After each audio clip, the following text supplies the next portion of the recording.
Hey, Natasha. Hey Claire, it is so good to have you back. It's good to be back. Survived.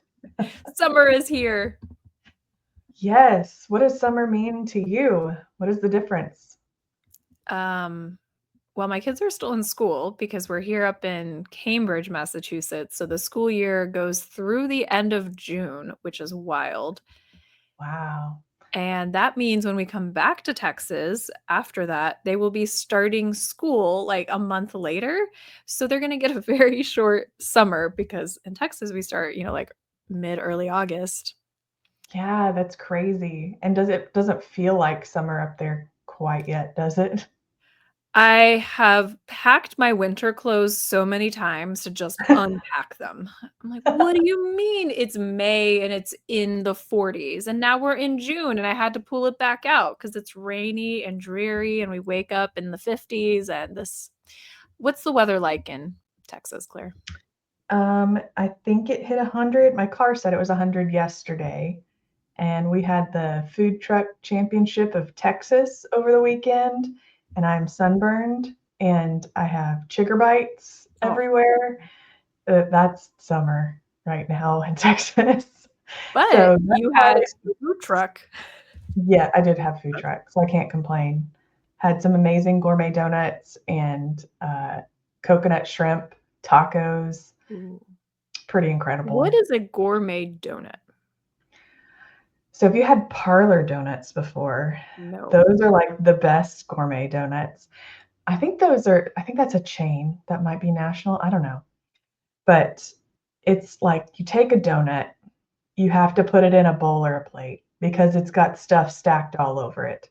So it's not like Oh, you eat it with your hand. You have to use a fork because there's like chocolate syrup or Oreo cookies on a donut. so it's about the toppings. Exactly. Okay. Yes. Mhm. Good to know. So I'm like a plain glazed donut person. I would need to elevate my donut game It would be. to Yeah. appreciate this. You and your vanilla ice cream, please. You know what? I'm very vanilla, okay? That's okay. We love you anyway. Thank you. Well, I have a question for you from our social media that somebody commented on. Okay. Our post said which to use in STEM.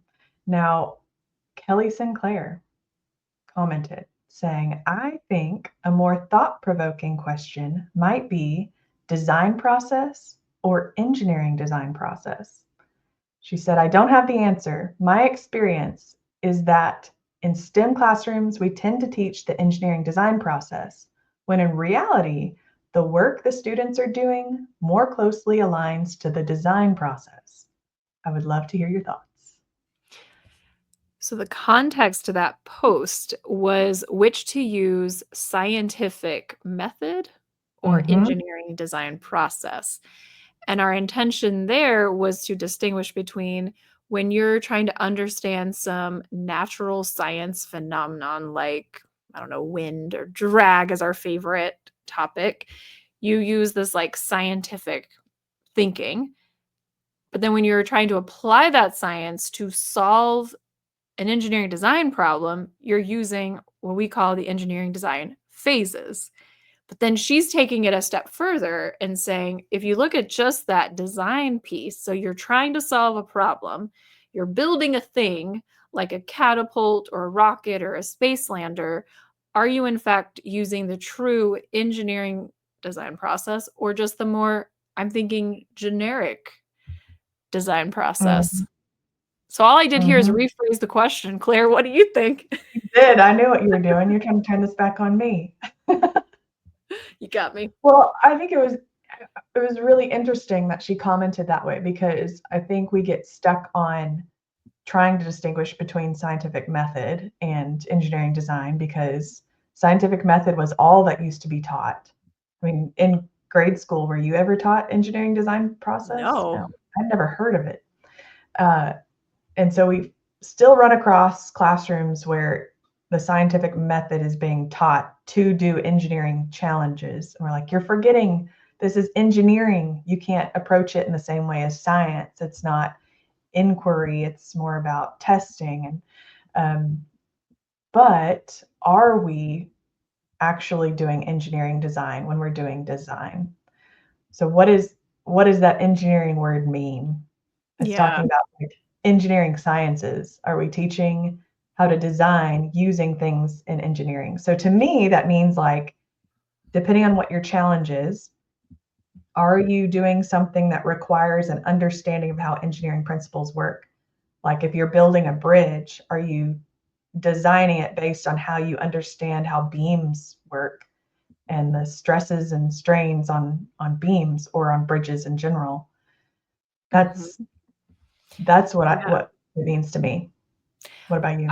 I had someone tell me to design, they were like, "This is the best engineering design problem," and they were having students design a piece of office furniture, and it was all about an iterative process on paper. So they would, like, sketch it out, and they were using different shapes, and then they were looking at it in different views and thinking about the functionality, and this reminded me of, like, fashion design when you, like, design a dress, right? And you're just, like, trying to make it better and look more aesthetic, and I was like, "Oh, we're missing something here."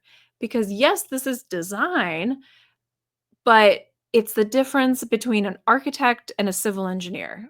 When you're designing a building, you have the architect think about the space and where should the bedrooms go? What should the windows look like? What is the feel of it? What's the functionality? And then the engineer comes in and designs, like you said, the beams and thinks about the structure. Like, okay, I see you want this big window here, but the building will fall down with that size. Let's think about different materials to use. Now the question is that process the same?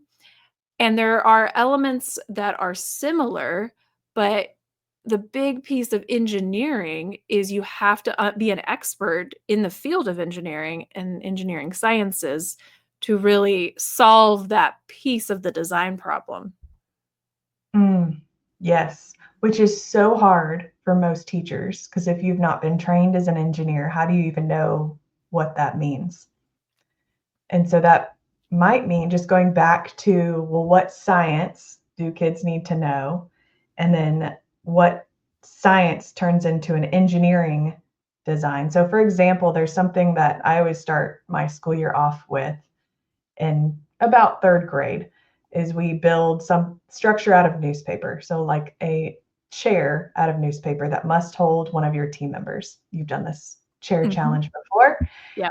And you don't just say, well, now you got to just build it. It's just newspaper and tape. Just go see how you can figure out how to do it. Now, if it's just the design process, you might look at chairs, which we do. Look at chairs, well, what makes a chair? And a lot of students will be like, oh, well, it has to have four legs. I'm like, does it? Think of other chairs. Think of everything you've ever sat on. Do they all have four legs? And a lot of them will be like, well, no, that stool over there has three. Oh, this stool over here just has one. So that's design. You're thinking about overall design. But then we talk about structures. So I'll take cardstock, and with just one sheet of cardstock, I will bend one to make into a rectangular prism. I bend another one, fold it to make it into a triangular prism. And then the third one, I just make into a cylinder. And I tape the seams. And then I stack books on each one and I have them guess, well, how many books do you think this structure can hold on the top? And every time they say that it's going to be the rectangular prism that's going to hold the most. For some reason, they think like the number of Rectangles are corners strong. Yeah. equates to, yeah, the strength. Mhm. And of course, it's the cylinder that holds the most weight. There's less points of failure there because all of that strain and stress is going to go to the corners, and there's no corners on a cylinder. So you can talk about that as an engineering science principle.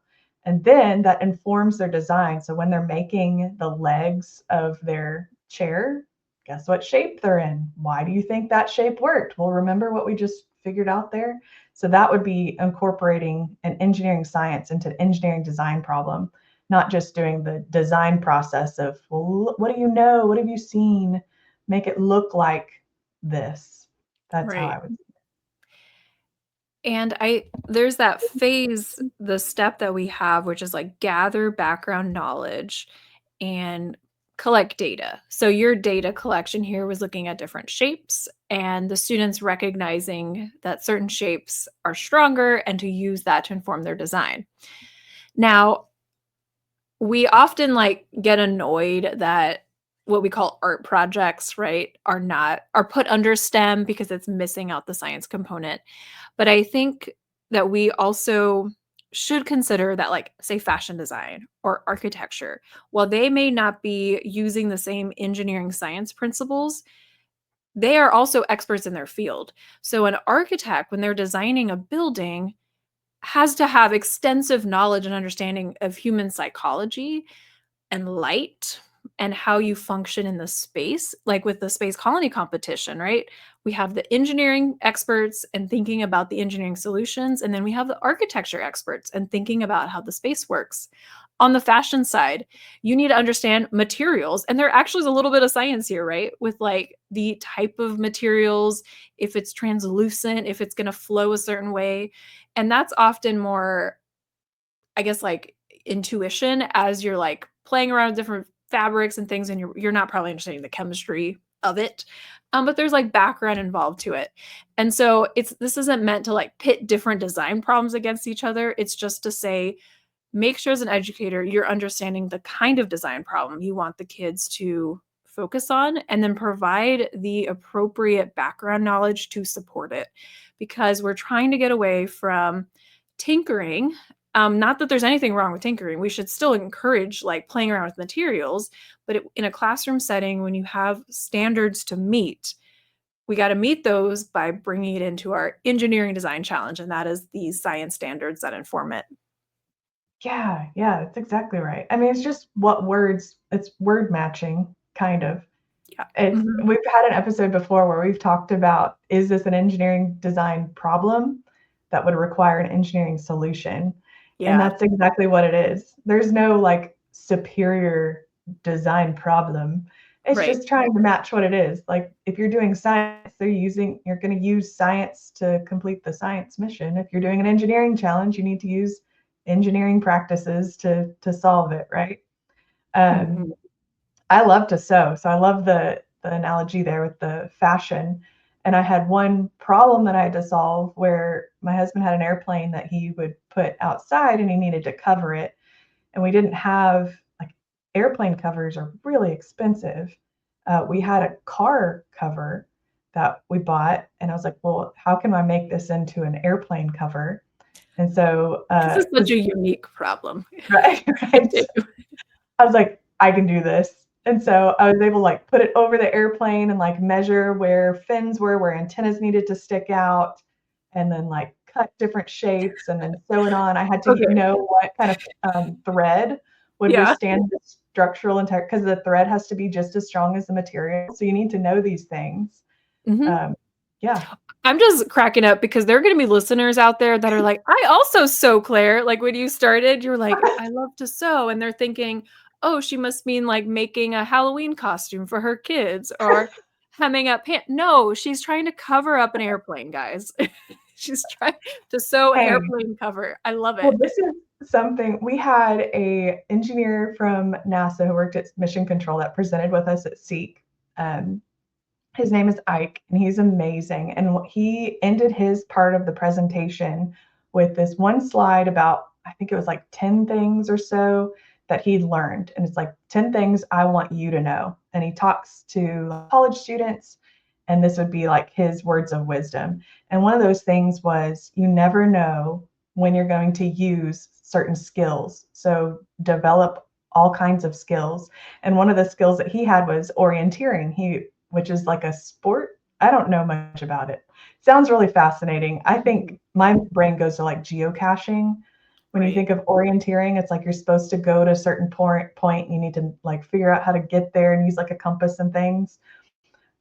Sounds really interesting. I've heard that they're trying to get it into the Olympics.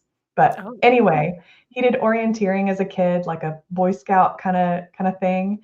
And now he is the primary person that NASA uses to teach the Artemis astronauts how to do orienteering on the moon. So you never know when you're going to use these skills. My mom taught me how to sew, and I'm so grateful for that. Every summer, which is something I do with my kids now. Every summer we would have a cooking project where you'd have to cook a whole meal. That did not stick with me. I'm not a good cook. But we'd also have a sewing project, and I have my daughters sew something every summer as well. But then when I worked at Air Tractor and I was an aerospace engineer designing airplanes, there was an issue where they needed boots, not like boots you put on your feet, but something that covers different parts of an airplane. There's all sorts of kind of covers. There's a pitot tube cover that covers a hole where the air goes in and it This is all on the allows certain outside. instruments all on the outside of the airplane to protect from debris getting into things that it shouldn't. So they had to make these boots, and they had to write or create a design drawing because somebody had always like done it. There was a woman that would just sew them in her house just because she was like, well, it's about this size, you just sew it like it's some leather material you make it out of or whatever. Well, the FAA needs to put their like stamp of approval on anything that goes on an airplane, including boots. And in order to approve it, you must have a design drawing. Well, this like woman who's she's like, well, I just like know how to do it. I don't know how to make a design drawing. I was like, well, I'm an engineer and I also sew, so I can translate that information, and was able to like write it up like how it works. And so anybody could then make it. If that woman no longer is able, we have a design drawing for it that says what the pattern is, where it goes, how it works, the material, the type of thread, the thread tension, all of that maybe another engineer wouldn't know what to do. So also important in design is these kind of things. That isn't necessarily a engineering design challenge, but has aspects of it. But yeah, there's so many design practices that are important for kids to know. We talk about all of the soft skills that they need. I would wrap up some of these as some of those foundational stage one skills. Sewing could be one of them, but other ways that things attach. I've seen those cool posters that people make about like how cardboard can attach. Have you seen those? Yes, I love those. Which are fantastic design It's like process. a classroom poster if you do a lot of design challenges with cardboard. It's giving tricks to your students, like tips on how to combine things. Yeah, like without having to tape it, like you make the slots on two different sides and Mhm. slide them in. I think they even like labeled different ones, which I thought was kind of cool Or to the give one them. on, like, how much tape to use. No, yeah. You see like, too little, just right, and then it's like a piece that has 100 pieces on it. Too much. Yeah. Taping skills, that is something that is a like design process skill that is not intuitive. That's something that took me a while to figure out. I need to actually teach this. Like you put a length of tape like parallel to what you want to attach together. Kids don't naturally do that. They always go perpendicular. Yeah, That's a hard perpendicular. It's a fun word. And I think the point is all of these overlap, right?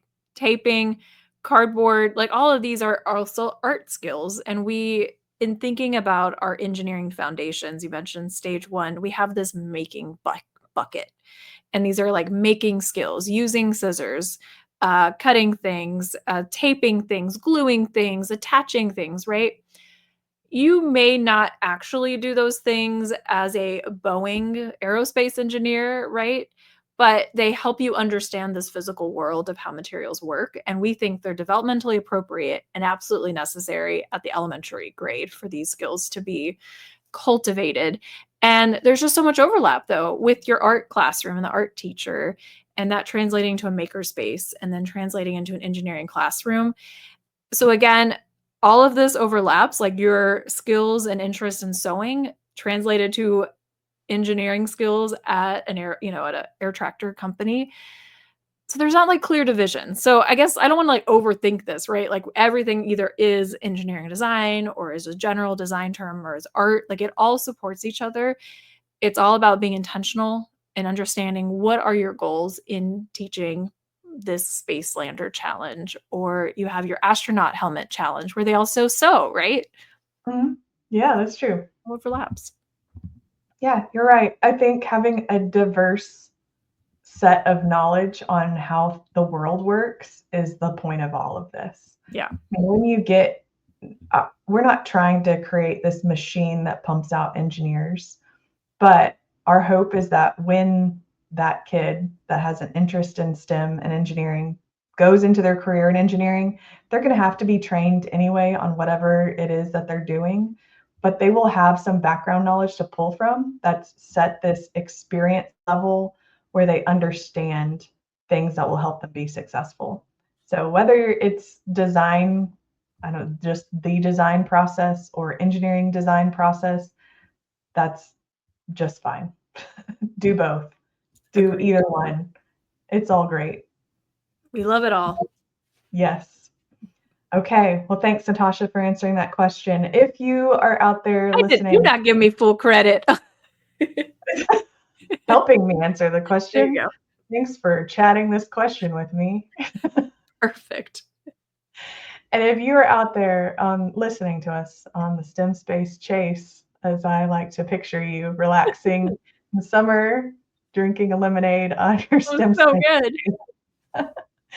and you have a question for us, please email us or leave a comment on one of our socials or our website, and we'd love to chat it out with you.